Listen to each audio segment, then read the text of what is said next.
మరొక వైపు తెలంగాణ రాష్ట్రంలో మతోన్మాద శక్తులు, బీజేపీ లాంటి, ఆర్ఎస్ఎస్ లాంటి, సంపర్వంట లాంటి శక్తులు ఇవాళ తెలంగాణ రాష్ట్రంలో ప్రవేశించడానికి ఆల్రెడీ ప్రవేశించినాయి.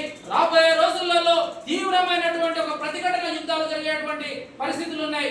మరో ఉత్తర భారతదేశంలో జరుగుతున్నటువంటి పరిస్థితి చూస్తూ ఉన్నాం. అలాంటి సంఘటనలను ఎదిరించాలంటే ఒక సామాజిక స్ఫూర్తితోని, ఒక సామాజిక ఉద్యమ స్ఫూర్తితోని మనం కదలవలసినటువంటి అవసరం ఉంది.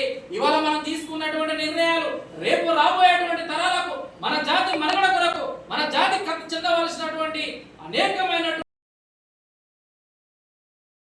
కాబట్టి ఈ ఉద్యమ నిర్మాణంలో నేను సైతం సెమిదనొక్కటి దారబోసి ఈ సమాజ విముక్తి కొరకు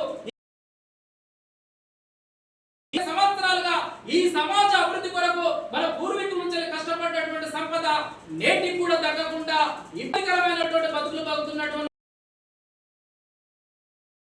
రాజకీయ వాట, సామాజిక హక్కుల కొరకు ఉద్యమాల పోరాటాల నిరూపణ చేసి